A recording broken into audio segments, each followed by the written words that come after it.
Warning! Do not watch this channel now unless you can handle the truth.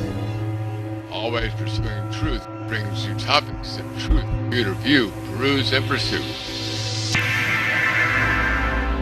Are you ready? Can you handle the truth? And welcome, folks, to Always Pursuing Truth. This is an exclusive show here on May 16th. I'm Donald Glenn, your host and producer at jd.consultants@live.com. And today we have a very exceptional show with two very special guests of mine that I really think are wonderful and have a lot of information for them. We have Holly Seeliger.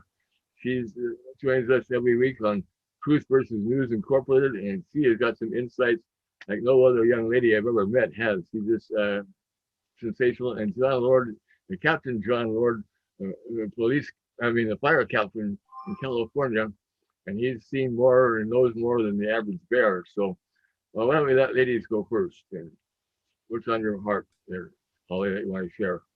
Thanks, Don. So I'm really happy to meet John. I've seen some videos of yours. I think you had talked with Jamie Lee a few years ago, maybe a Plain Truth or something like that. And some of your videos went viral a couple of years ago talking about the California fires. So I think I'd seen a couple of your videos back in 2017, 2018, as people started to discuss the larger concentration of fires. And as an expert, your testimony was really fascinating, because I've had a YouTube channel on, I'm not putting too many videos on YouTube right now just because of censorship, but I had done quite a few videos talking about the California fires, particularly a couple of years ago with the Chico and the Paradise Fire, and tried to really blow the whistle on what was going on both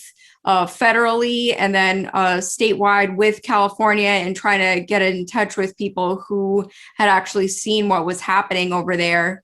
And because of so many crazy things that are going on in the US and around the world right now, people aren't really talking about some of these issues about fires and about problems with irrigation and forest management in general. So really happy to speak with you, John, and to see what your thoughts are right now on the state of California. Okay. You are correct. My first video that I did with a Plain Truth, which was over 3 years ago, after the Tubbs fire, that video did go viral. And just the logged, the number of logged views on that was 750,000. Plus there was at least a dozen channels that shadowed it. So, and I was getting feedback from all over the planet. It was pretty amazing. Yeah. So,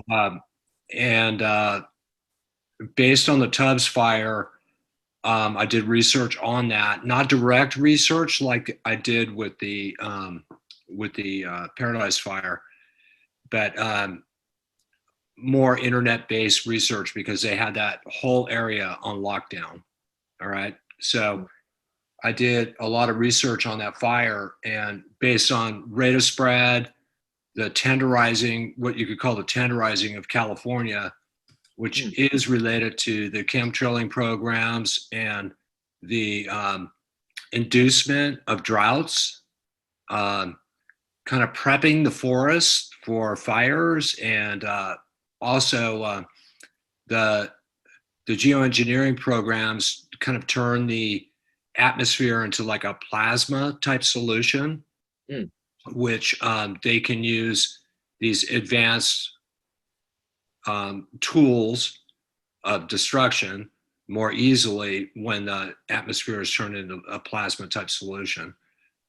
So the conclusion that I was led to, and I had never heard of directed energy weapons prior to my research, but the conclusion that I came to based on the evidence was that the actual forest had very little interplay with the Tubbs fire, and these houses were completely decimated. Cars flipped upside down,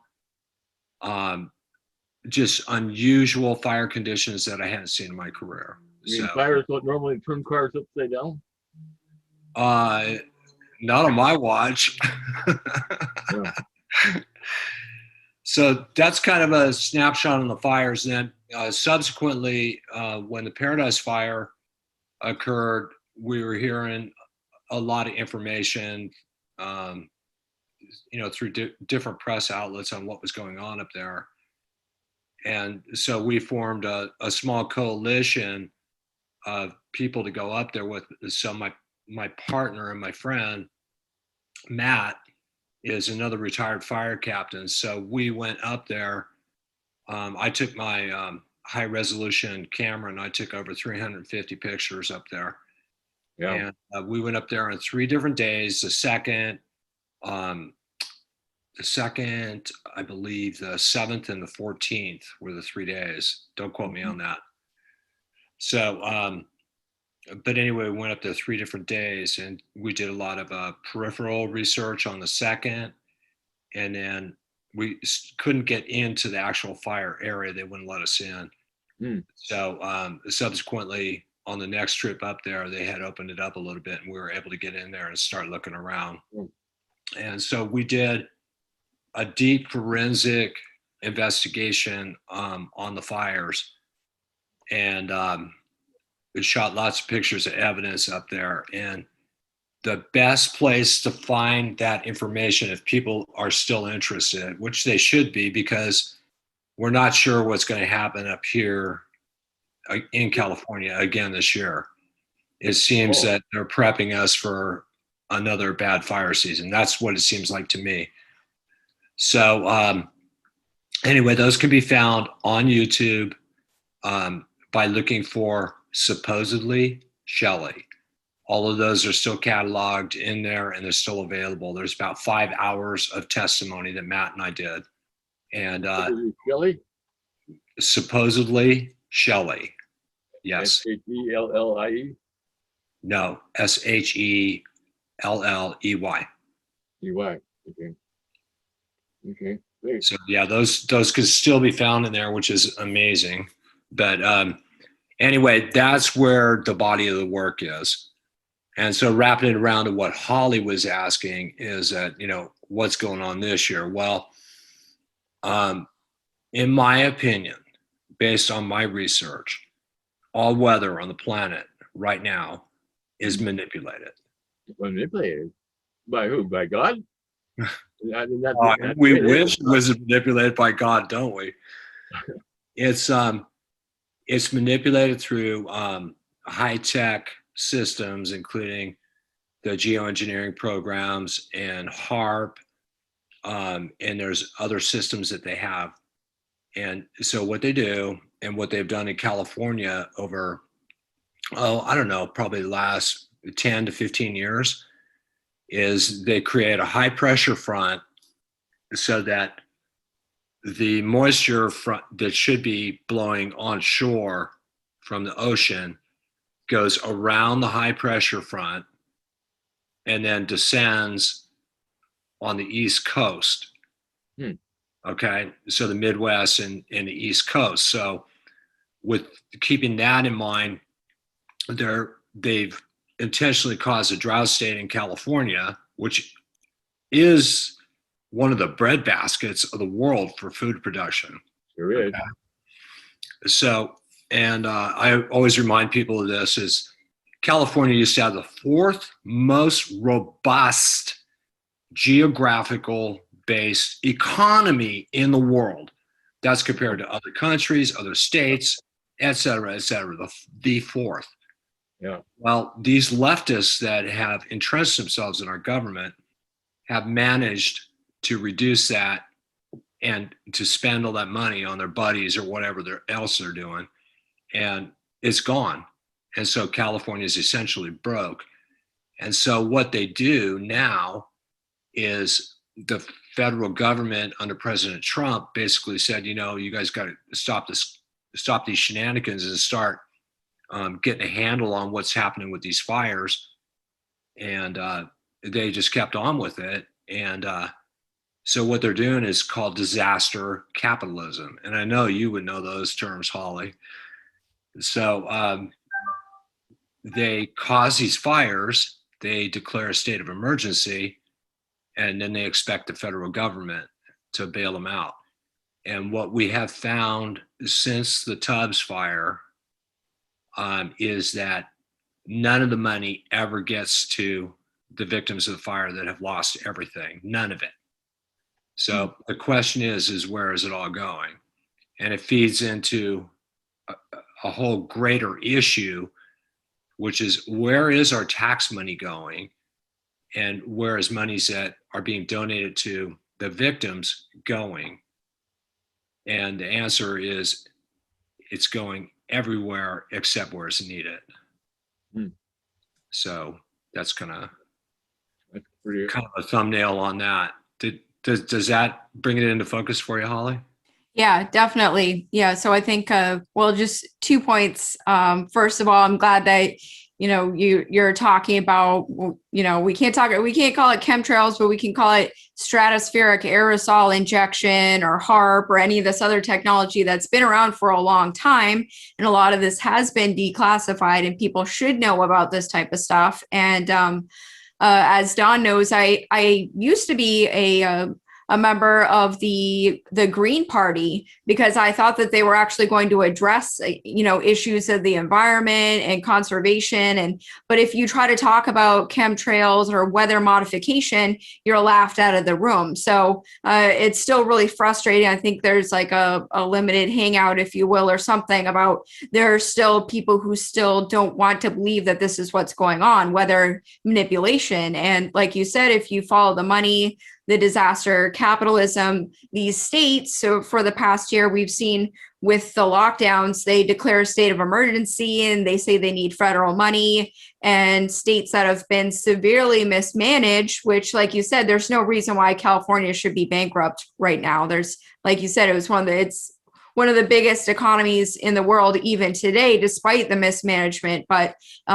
they've shut down water supplies. They've had the water wars and all kinds of ridiculous mismanagement due to the state government and a bunch of crony capitalism. And that's happened in a lot of states. I'm in Michigan right now, and the infrastructure has not been fixed at all. All of this has been completely dilapidate all the roads. We had massive flooding in Western Michigan last year. Like you said, they declare a federal emergency. There's money that's sent to the state and then it disappears. It goes into these coffers. It's not gone into actually repairing anything. So we're seeing a pattern. And like you said, with this year, it's going to be fires. It's going to be flooding. It's going to be any sort of way that they can try to collapse the food supply, any sort of way that they can collapse infrastructure. And this money just keeps disappearing. They keep printing money, declaring a state of emergency, and then none of it actually makes it to the people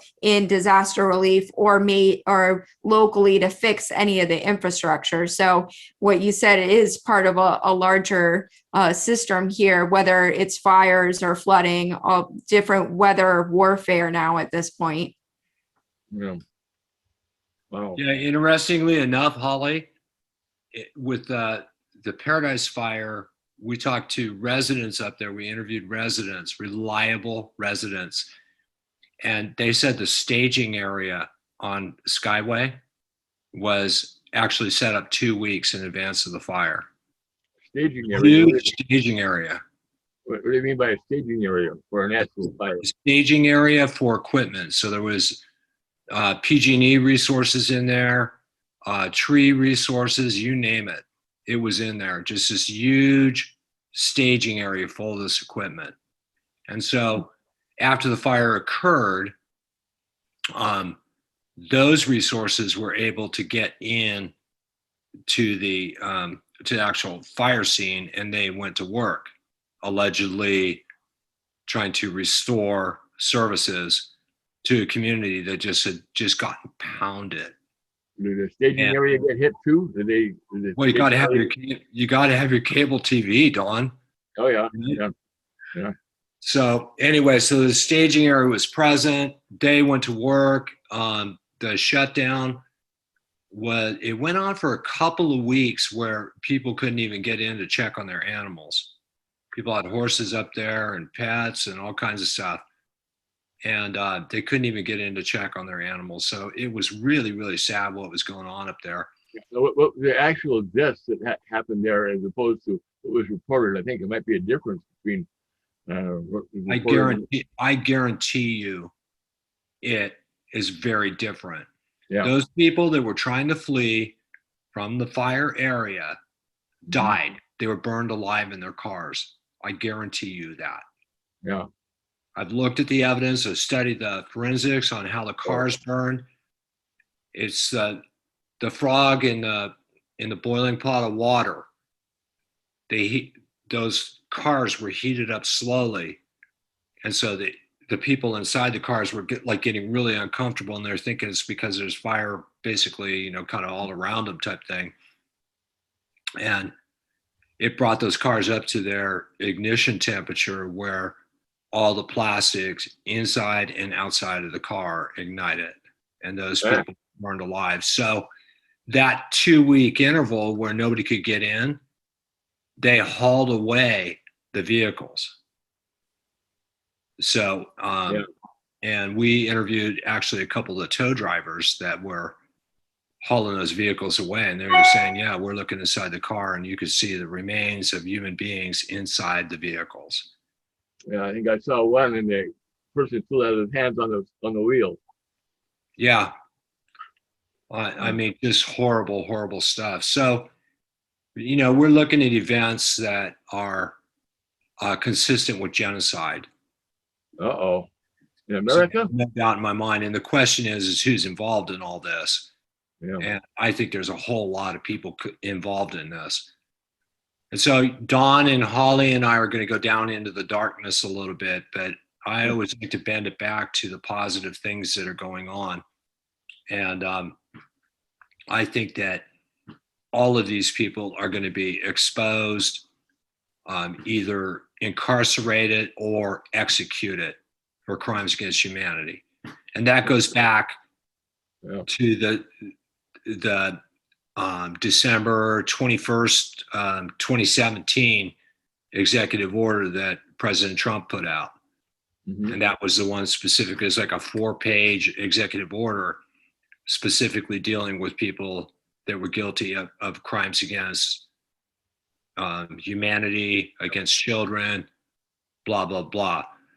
So what I think is going on right now is that we're starving out the globalists financially. They're going broke. And what better way to hit them than in their pocketbooks? That's right. So they're going broke, and that's why when in Arizona, the judge said, it always goes back to money. The judge said, okay, we can give this to you, what you're asking for, but you're going to have to post $1 million bond. And they didn't post the $1 million bond because they didn't have it. Mm-hmm. Well. So I believe they're being starved out financially. And, what we're going to witness is a bunch of rats scurrying from a sinking ship. Mm-hmm. And they're going to be scurrying over the tops of each other and drowning the rats that they're walking across to try to survive. So we're moving into an exciting time. And as bad as it looks, as bleak as it looks, what I always try to pass on to people is you've got to look into the darkness to realize what has actually been going on right under our noses. And then always shift your focus back to the light. And those are the positive things that are going on the planet. Okay. Mm-hmm. So how's that? Is that a pretty good summary? So we don't burn up all our time, Holly? No, I think that's great, John. I think about that a lot. I mean, I've been trying to report on news and wake up people for a while now. And some days I know. Yeah, exactly. And I feel like I'm lucky because I keep meeting more and more people like you and like Don and Jim Fetzer and others who have been doing this for a long time. But we still are kind of a small minority of people. And but I think we are making a huge difference. the wait is hard though. Like some days I wake up and I say, am I just going to talk about bad news? And if I'm just repeating bad news, is this really helping people? But you're right. We have to temper this with giving people hope and letting people know that we do have to go through this. And like you said, we're in for a rough ride. I think I have family members who aren't very awake to a lot of this, or they just watch the television, so they just kind of get a small idea of what's going on and not really seeing the big picture. But I think especially with like the money issue, like you said, food prices and gasoline and stuff like that, people are starting to wake up and wonder, hey, what is going on here? So I think it's unfortunate that things have to get pretty bad before people start to see what's going on. And if it's not in their backyard, if their town isn't on fire, if they haven't lost water or electricity, or there aren't fuel shortages in their neighborhood, they're not going to get it yet. That one. Yeah. Yep. So it's been hard. I think well, that's what I love about Americans though too, is that we are kind people. We are trusting for the most part. Most Americans just want to work and be there with their families and just, I don't think they realize that there is something bigger that's going on, like you said, John, especially over the past couple of years. And they probably will be in shock if these people are charged with crimes against humanity, but it needs to happen. It sure does. I think a little bit of shock goes along with the awakening process. And I know when I started on this journey back in 2018, I mean, I had been consumed with projects and raising enough revenue and raising my children, just consumed with the whole thing, the whole net that they've designed for us to keep us enslaved. And I retired. Did I say 2018? I mean 2008. So yeah, it was 2008. I retired from the fire service, and I learned about the FEMA camps. Yeah. And that first few years was really dark, diving into this stuff. So I researched the Kennedy assassination really deeply until I understood what really happened there. Oswald did it for sure. Yeah. Right. Media. So, which is another interesting point to talk about, is that too many people were asking tough questions about the Kennedy assassination that couldn't be satisfied by the Warren Commission, which was a conglomeration of a bunch of criminals and basically investigating their own crime, right? Yeah. Well, people were asking hard questions that couldn't be answered, and that's when the CIA came up with the label of conspiracy theorist. And so every state in the nation has laws on its books against conspiracy. The federal government has laws on its books against conspiracy. That's black and white print. There's no teeth in it, is there? There's no what? No teeth in that law. It's just black and white print, isn't it? It's black and white. Yeah. It's black and white. And so if you can create this illusion that this is theory, like Darwinism or the Big Bang Theory, I mean, these are theories that are unproven. If you can create that illusion, then you train the public so that now they don't have to do it directly. The public calls us conspiracy theorists, right? Yeah. So it keeps them inside their box, and it tries to always box us in. Yeah. So anyway, but back to what you were talking about, Holly, that was a dark time. I was alone. I didn't know anybody that I could talk with this stuff about. One of my best friends had gone in deep on the whole conspiracy thing and what the cabal was doing, but I couldn't talk to him because he almost went nuts. He actually had to get psychological help just to get back his mental health to where he could function. So I couldn't even talk to him about it. And so I felt very alone. And cognitive dissonance, you're in the perimeter. That's all you can see. You can't see what's really going on everywhere, and it breaks your Right. Really are. So yeah, so I hung with it. I got deeper into my own spirituality and my relationship with God and with Jesus Christ. I just hung in there, and finally, the turning point for me was when I let go of all fear. I just let it go. Mhm. I'm not going to be afraid. I refuse to be in a state of fear, and that's one of the things that I would recommend to people: is you gotta get rid of fear Yeah. and replace it with love. Amen. And yeah, and the other thing, Dawn, I'm sure you'll agree with me on this one. You too, Holly. You got to turn off your friggin' TV. Turn that stuff off. You're paying for people to pipe in propaganda and bullshit Yeah. into your consciousness. Turn it off. Tell cable you don't want it anymore. Have them come out and cut the line or whatever. You don't need it. It's not benefiting you in any way. So, and then start to learn some of the alternative sites where people are actually speaking the truth and you can look. Yeah. Well, like you said, that conspiracy term, though, conspiracy theorist term is still really powerful with most people. They associate it with someone who's dangerous or mentally ill or someone who can't be trusted. And it's just really come into all facets of life right now, to the point where people don't want to listen to any sort of opposing viewpoint, like you said, from the television or anything. So that's something I don't know how we can go around that term at all, really, because once people admit to one thing, a lot of times they'll start to question everything. And like you said, psychologically, it's very difficult. So I think a lot of people would rather have the comfort of believing everything than questioning everything.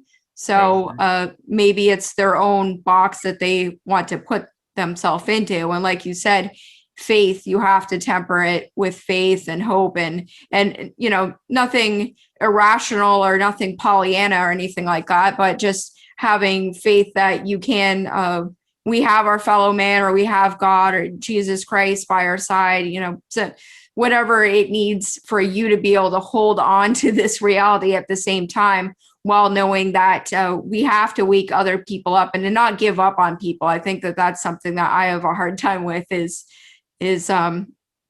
times where it's like, fine, if you want to believe whatever, then go ahead. You have to try to wake people up, but also take care of yourself, because there are a lot of people who, it's like a drowning man. They'll try to drag you down too if they can. So we're coming into some difficult times where we are seeing almost like a splintering of reality between some people who will do whatever it takes to hold on to this fantasy that they have, whether it's the television. Most likely it's the television at this point in America, especially.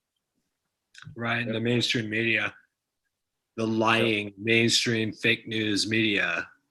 So what's interesting about what you said, Holly, and I concur with everything you just said, it is that the actual term conspiracy theorist has been overused for the last 70 years, 60 or 70 years. So it's been overused and people are jaded to it. And actually, even people that just have a small amount of awakening, when mainstream media pulls that out of the quiver, which they do just about every time, right? It's actually goading people to look elsewhere. Oh, they just called this guy a conspiracy theorist. So let's go see what he has to say and we'll think for ourselves. So the whole thing is boomeranging. Everything that they're trying is coming back. And that's why I believe it's part of a divine plan. We're actually living in a very biblical time. And the Great Awakening, this can be proven. This can be proven. You can see the evidence. Look at the rallies of people turning out in all these countries across the globe. Right. Think the three of us are tired of it, or just Americans are tired of it. Look what's happening in Canada. I mean, France has had huge rallies and marches. All these different countries. So all these people, all our brothers and sisters in these other countries are awakening. Mhm. And so when we're sitting there and we're like considering the little piece of the puzzle that we added to it, like the work that I did on the California fires, um, we're going, I don't know if this make a difference or not. No, it's making a huge difference. That's right. People are paying attention. Well, So, yeah. And conspiracy theorists, that CT, conspiracy theorists, it's also CT for critical thinkers. That's what we right. are, really, we're critical thinkers. And essentially what we have done, we've seen through the bullshit and can see that the truth is there. And it's pretty phenomenal once you can see that and use your brain to question everything. Don't accept what you see on that boob tube. Don't accept in the newspapers and things, but question it. And especially with this vaccine and stuff like this. My golly, I just got a report from I think Iowa where they said 100% of the people in the COVID hospitalization area in the last month or so, 100% have had both shots. I don't know. I mean, Holly talked about it already. We all have loved ones in our families that, we're trying to say, hey, don't take this jab. Yeah. Okay. Number one, it's not a vaccine. That's right. Not a vaccine. That's right. Okay. Number two is if you take no action at all, you have a 99% chance of surviving.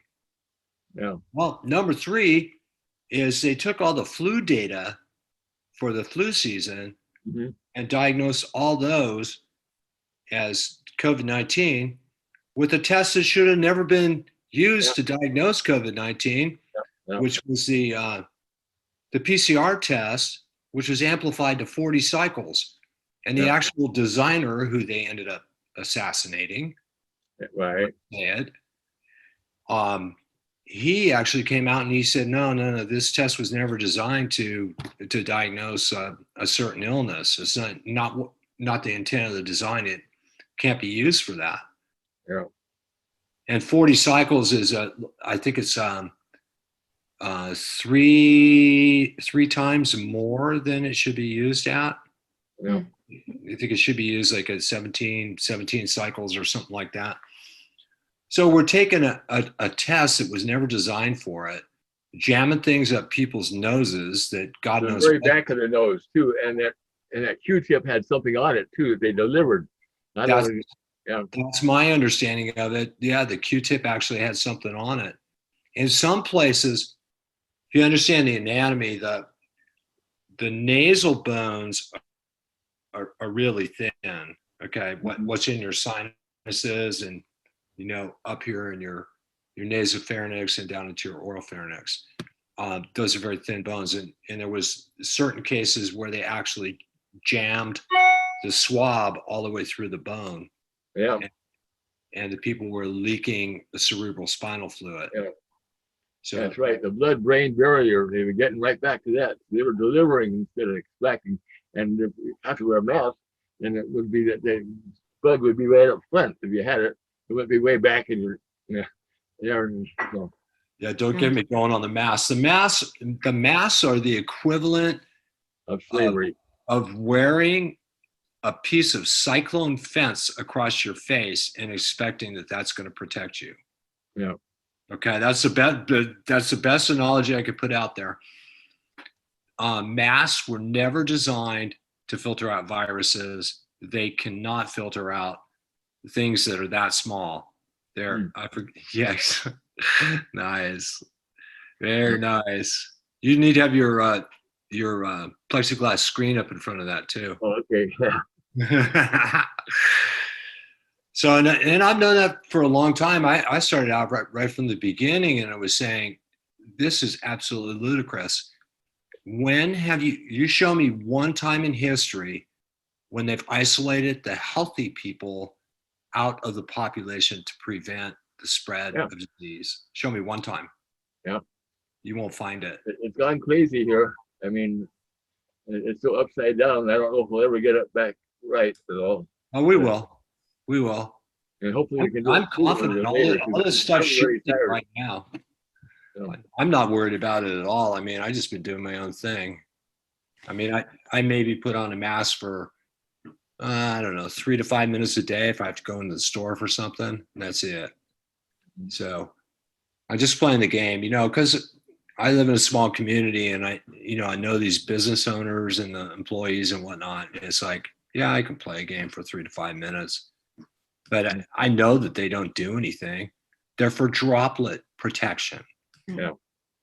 Well, I think John has made some great points, and we're obviously seeing so many different operations going on right now. You know, whether we were talking about earlier about weather warfare, and then with the masks and the people believing in our health system, which has completely exposed itself as a complete fraud. And then I've been doing a lot of videos and research on the elections and the recounts, because I think that that's so important, because like you said, I think we sometimes get stuck with looking at American news. And like John said, this is a global thing right now. So how can this not be, biblical at this point? I mean, there's a huge revolution going on right now. There's so many people, and we think we have it bad in the US. Like John said, there are people who have been fighting so hard in other countries right now and going through so much right now. So I think it's important that we do talk about the recounts and really encourage that and that news getting out, because people in other countries know that our election was rigged. I mean, people in other countries seem to understand it more than even people in America right now. There are a lot of Americans who probably know deep down, even Democrats know that the whole thing was rigged, and they either don't care or they say, well, the TV says that Biden's president now, so we just have to go along with it.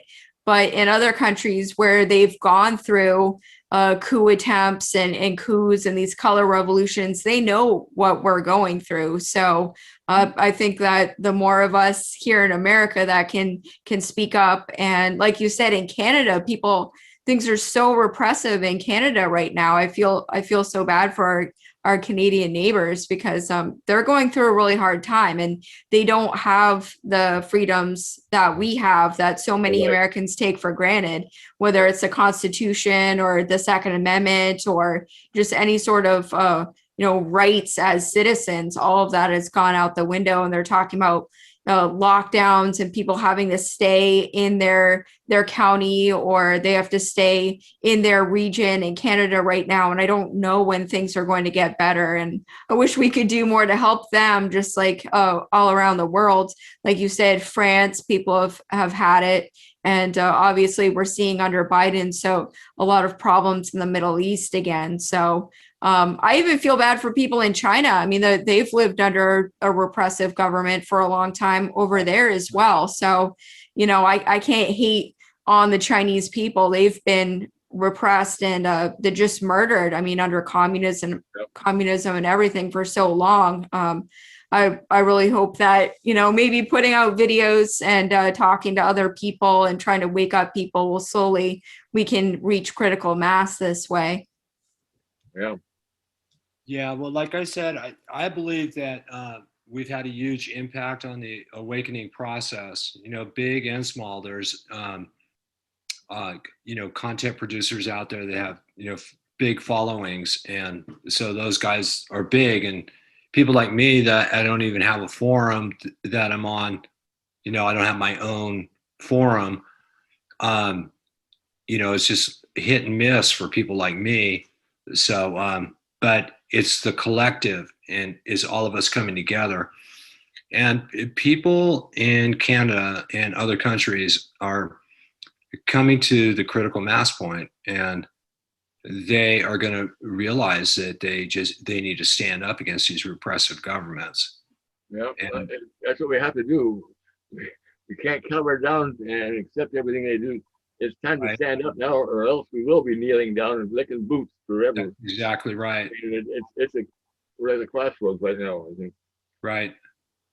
And so that's why I wanted to have this kind of show together and get some insider opinions of what's really happening, and how long is this crossroads going to last before we finally break through and Well, come up. that's what we don't know, and that gets very largely into the arena of speculation. But Holly was talking about the vote recount. That's a very important aspect because these same voting systems have been being used in the United States for way longer than we believe. I would say decades. Yeah. And they have also been being used in other parts of the world for decades as well. Mm-hmm. And so most of the elections worldwide are corrupt. And so what Maricopa County is going to do is going to expose the corruption behind these systems with actual evidence, and then that will be the first domino to fall. Yeah. And it's my understanding that Georgia has already approached the same team that's doing Maricopa County about coming out to Georgia and doing Georgia next. New Hampshire's taking action. Hmm? Go ahead, Don. I just asking Holly what's happening in Antrim County, Michigan, up in your state. Well, they're trying to get a recount and stuff like that. They're looking at the machines. I'm not sure I think they did use Dominion as well, but they're still kind of behind. It's one county right now, and they need the support of all the Senate. They need the whole state really to help out. And like John said, hopefully Georgia will pick up. I think it's called Cyber Ninjas is the group that seems to be doing a pretty good job in Arizona. I know I've been following what's going on in New Hampshire, and I think they were using a machine called AWPT, and that's a different company that, like John said, it's been around for a while, and they've used that in other countries. And they're using a group called, I think, Verified Voting to do the recount, and people are not happy about that. They're pretty nervous about having that because sometimes when these recounts happen, they don't actually look at all the evidence. So I think it's really important that people talk about what is going on in all the states with the recounts, and we try to keep it within our news cycles, and sharing it with people, letting people know that this is still going on, because obviously the mainstream news isn't going to pick up on it until we get enough states wanting a recount. Yeah, and I think we need a recount, and it should, in future elections, I think we should go back to something called paper ballots and people counting. What's the matter with people can that's count? That's a novel concept, Don. Yeah, I think it started off that way back in the 70s, a long time ago, and I think it's probably more reliable than the algorithms that they use to process the input and then modify it so they get the output that they want.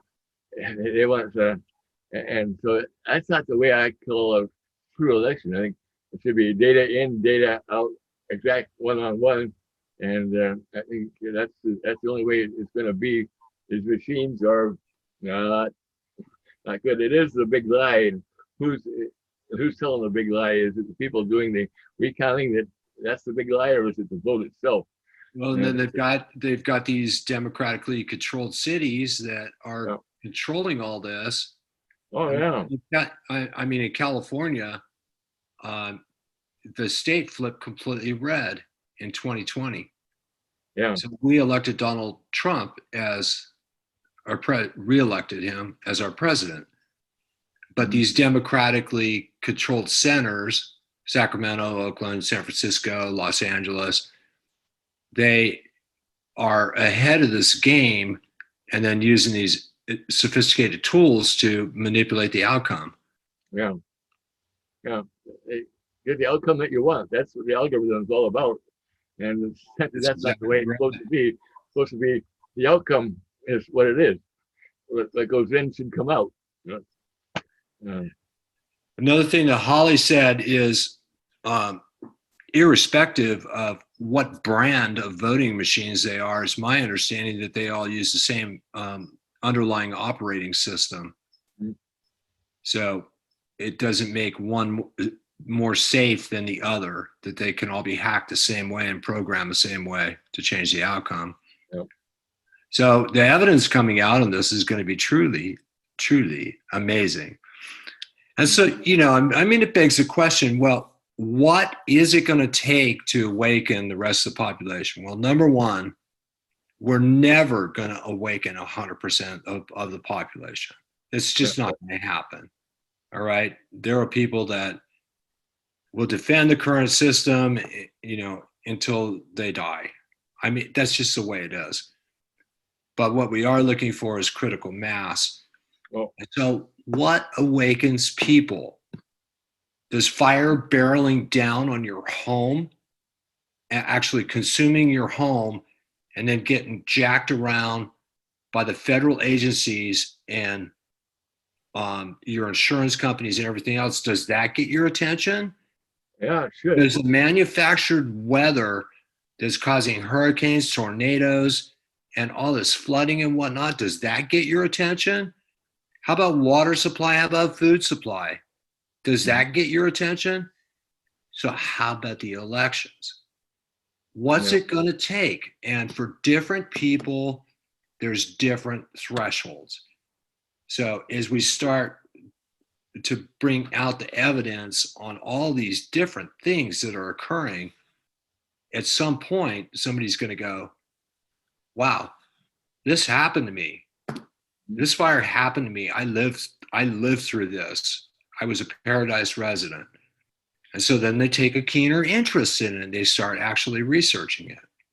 Mhm. And it's the same thing. It's going to be the same thing with the election recount. Yeah.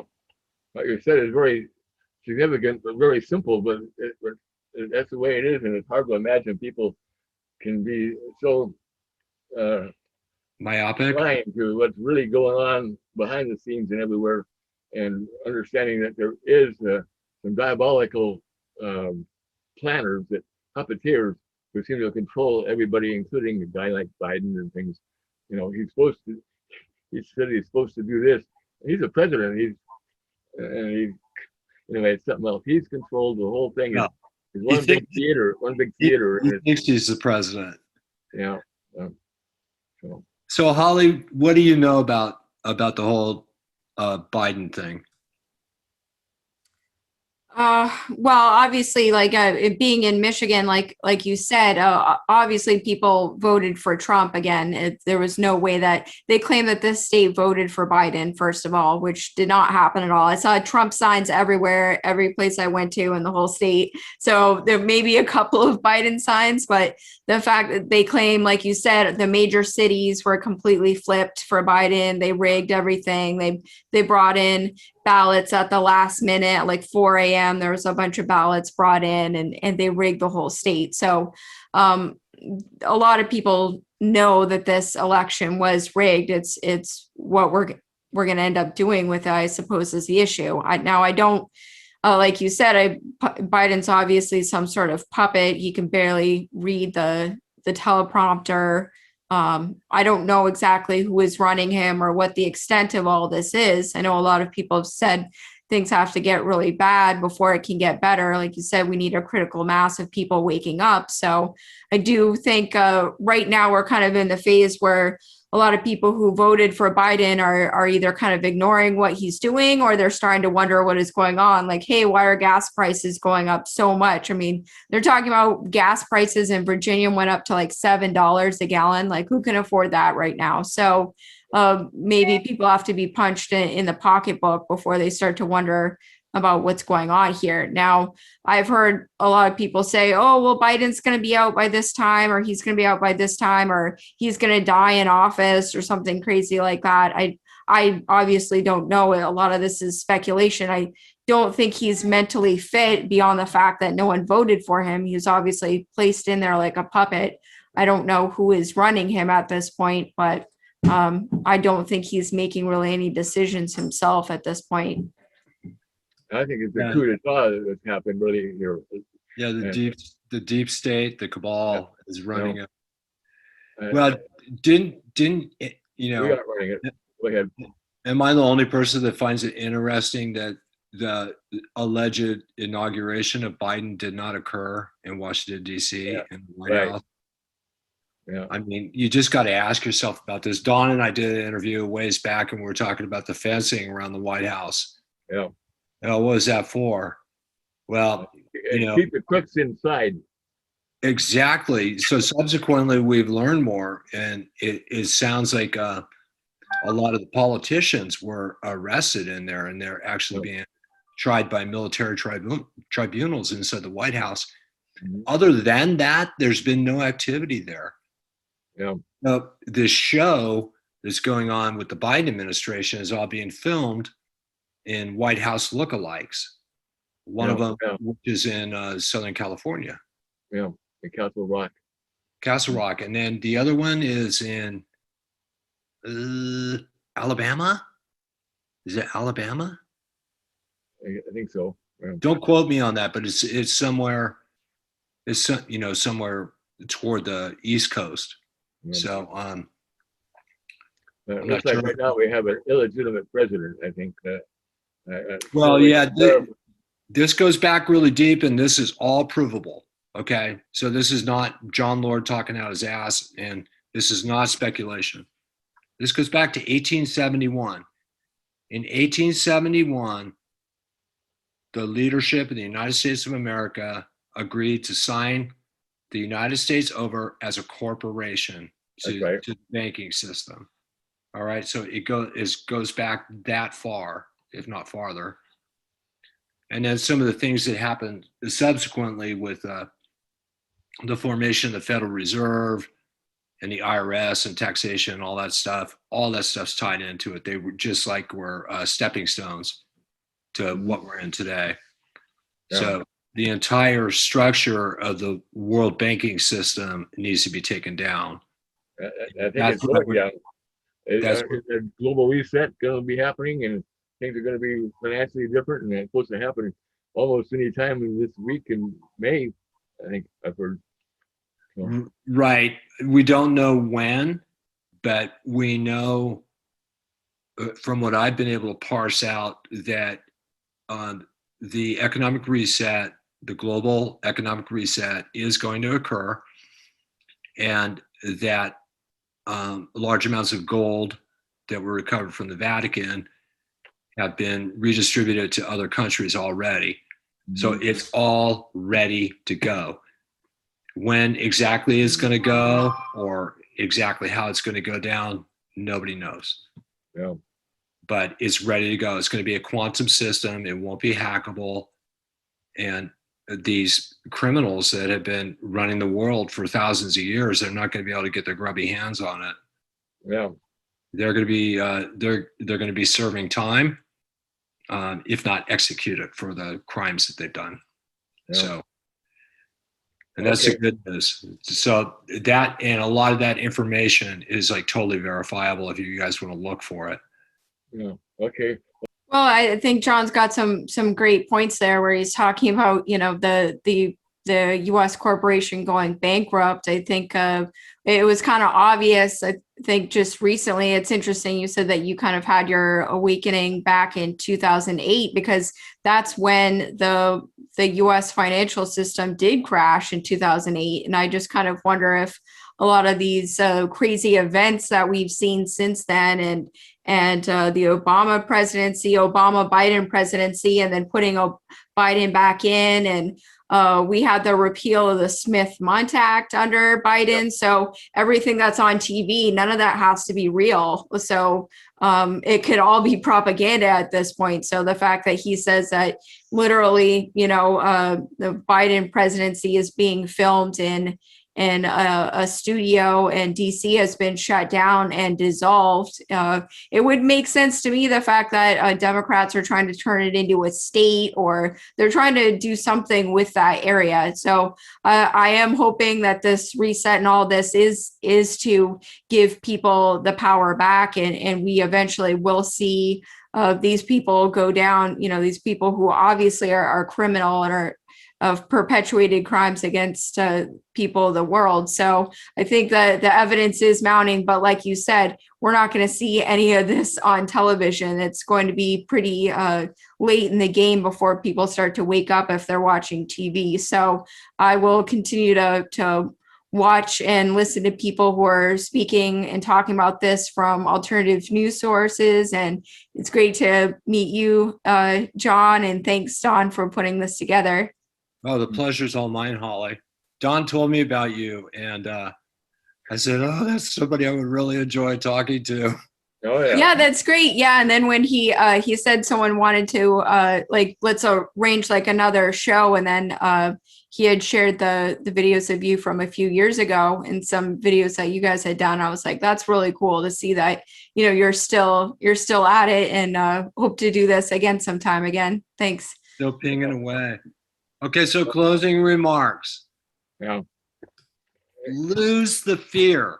If there's anybody watching this that's like afraid of what's going on, you got to get rid of that. Fear is crippling, That's and it right. keeps this from working, keeps this from engaging, and that's what the cabal wants. This is a time to stand up courageously, do your part, however small. If you're saying your prayers at night, that may seem like a really small thing, but overall, it makes a difference in what's happening overall. Yeah. Loving on your children, anything positive, and shift your thoughts and refocus what you're thinking about, not to focus on the negativity. It's good to know about it, okay? But you can't stay focused on that. It'll drive you crazy. Yeah. You've got to be aware of it, and aware of where we come from, and aware of what these people have intentionally done to humanity, and understand that we're playing a part in a much bigger role, which is a divine role, Mm-hmm. a shift between evil to good, Yeah. dark to light. That's what's Okay. going on. Wow. So thank you ever so much, everybody. So this has been Always Pursuing Truth here, exclusive on May 16th, 2021. And I will say that I think we've covered some very important bases, and I think this is worthy of sharing your friends. And Holly and John, I'm so glad and blessed to have you as my very best friends to give me insight and hope that what I see happening all around me is not going to be permanent. Hopefully, we're going to be get this resolved and get back to the constitutional republic that we created back when, that really should be standing tall, and we got to stand with it, okay, or else we fall. So, and Okay. it's so wonderful to be down here in Tahiti, where all of this is Yeah. the other world. But you guys up there in America have problems, but I got to go surfing. So you take care.